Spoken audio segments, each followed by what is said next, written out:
Hey, Shalom. First and foremost, I want to give all praises, honor, and glory unto Yahweh, Bahashem, Yahweh Shai, Bahashem, Rachakodash.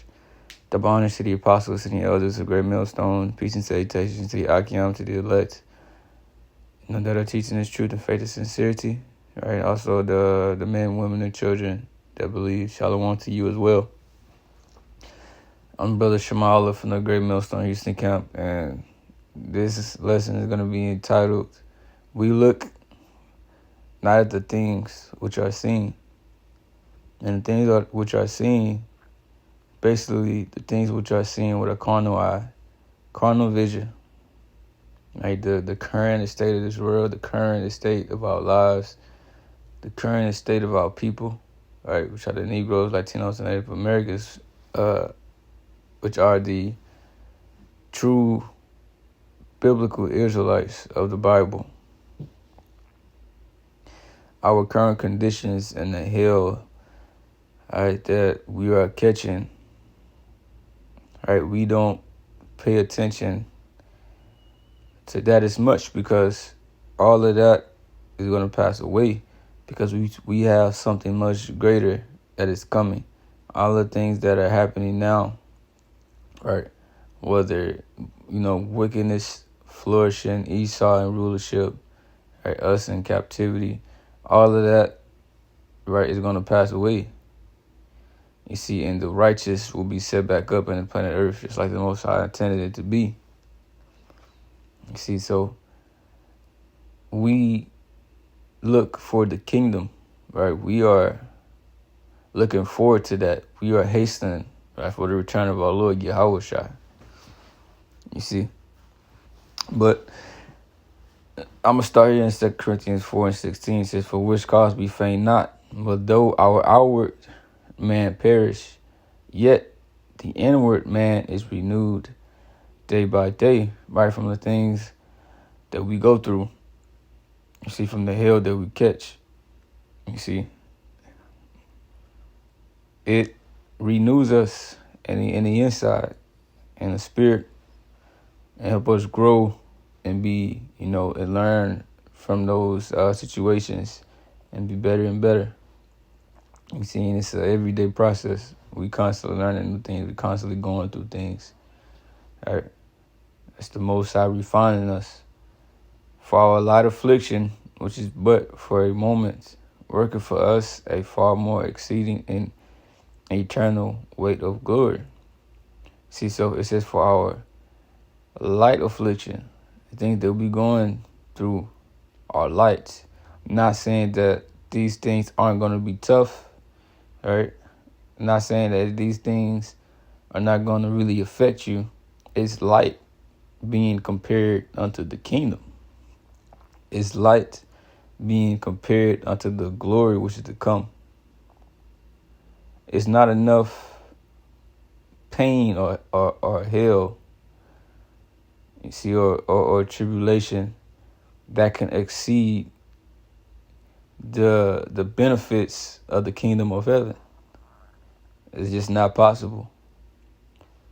See, so the things that we are going to endure on this side before the kingdom, you see, are far less than the kingdom. It can never go above that, right? That's why it says a light affliction.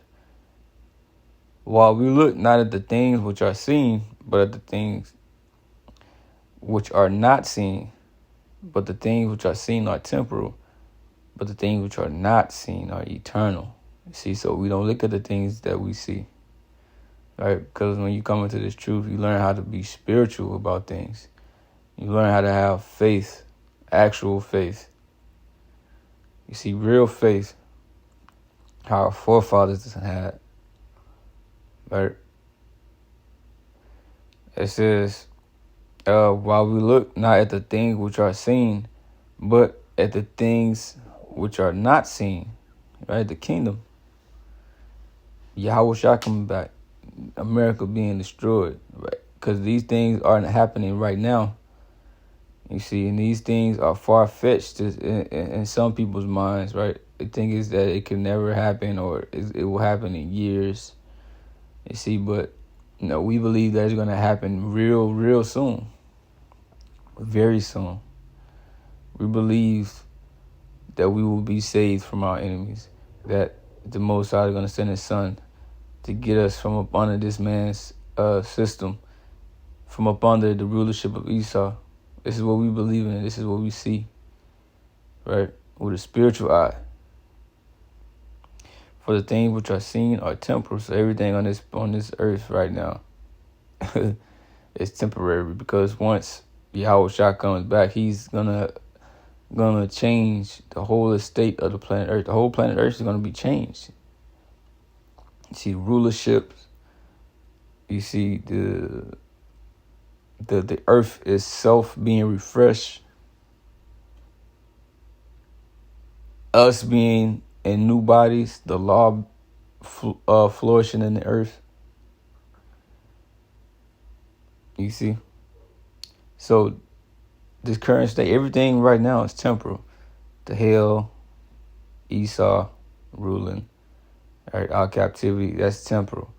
But the thing which are not seen are eternal, because Yahweh Shah is coming with eternal life. Those new bodies, right, the new covenant.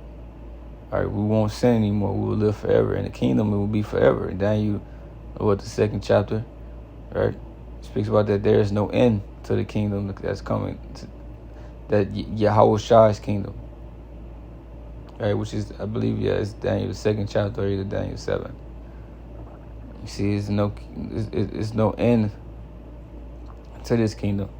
And this is what we're looking for. We're looking for the kingdom of heaven, which dwelleth righteousness.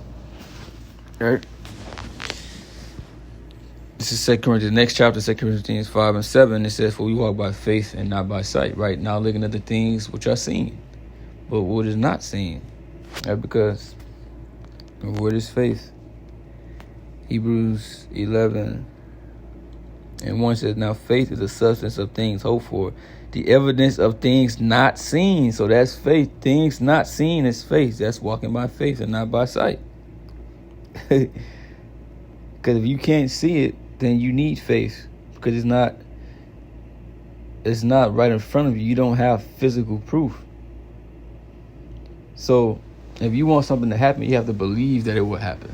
If you want certain items that you don't have, you have to believe that you will get it. That's faith. And we believe that the kingdom must come. We believe that Yahweh Shah is coming. We don't have Yahweh Shah in front of us. We believe Yahweh Shah and the Most High exist, but we can't see them in front of us. You see, but if you are spiritual, you will see certain things and see certain signs, and the Most High reveals certain things unto you, and you will know that He exists. But you can't just, okay, look, y'all, He go the Most High right here, He exists. No, you can't do that. It's everything is through faith, and our forefathers had faith. You see, this is the faith chapter right here. When you go down to verse 13, says, these all died in faith, not having received the promises, but having seen them afar off. See, walking by faith, seeing them afar off, right, and were persuaded of them, and embraced them, and confessed that they were strangers and pilgrims in the earth. So the promises, the things that were promised unto our people, they embraced those things, and they believed in them, and they were persuaded of them. You see, they were confident that these things were going to happen. It says they confessed that they were strangers and pilgrims in the earth. You go to the pilgrim, right? It says peripedimos, right? It says one who comes from a foreign country into a city or land to reside there by the side of the natives. A stranger. It says sojourning in a strange place, a foreigner, right? And we are foreigners over here. I mean, because our land, right, is the land of Israel. But it says in the New Testament, metaphor in reference to heaven as the native country, all right, one who sojourns on earth. So it said heaven is the native country, right? And we seek, that's talking about the kingdom of heaven, right, which will be here on the planet Earth. And that's what we are seeking for. Revelation 5 and 9, it says, and they sung a new song, talking about the elect, basically, because you go up, it speaks about the, right, I'm thinking about 14, But yeah, this is the elect. 'Cause it says no man can learn that song but the 144,000, right? But it says Revelation 5:9, and they sung a new song, saying, "Thou art worthy to take the book and to open the seals thereof, for thou wast slain and hast redeemed us to the Most High by thy blood out of every country and tongue and people and nation." All right, so this was talking about when Yahweh Shah breaking the seals. You see, this was talking about in the heavens. You see, and by Yahweh Shah giving the understanding.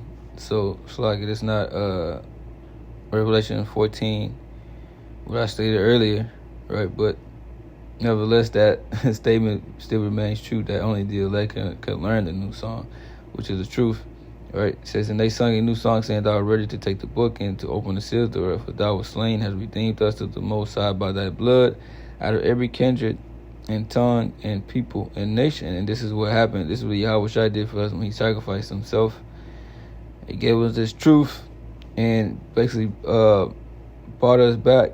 That's how we were adopted back to the Most High as his sons and daughters again. It says out of every country and tongue and people and nation, because our people are scattered everywhere, looking like everybody, right? So it's not just based on skin color. It says, "And has made us unto our power kings and priests, and we shall reign on the earth." You see, so we gonna reign on the earth in the kingdom of heaven. All right, the Israelites. Peter spoke about this in 2 Peter, the 3rd chapter. "Nevertheless, we, according to his promise, look for new heavens and a new earth wherein dwelleth righteousness." So the new earth wherein dwelleth righteousness is going to be in the kingdom of heaven, because the laws are going to be put into effect and everybody will have to keep them. All right. That's going to be the true great reset. Hebrews 11:14. It says, "For they that say such things declare plainly that they seek a country. And truly, if they had been mindful of the country from whence they came out, they might have had opportunity to have returned. But now they desire a better country, that is in heavenly. Wherefore the Most High is not ashamed to be called their power, for he had prepared for them a city." What it said in 2 Ezra, the 7th chapter, a city is builded. All right. And I believe it's Hebrews 13. What is it? Let me see.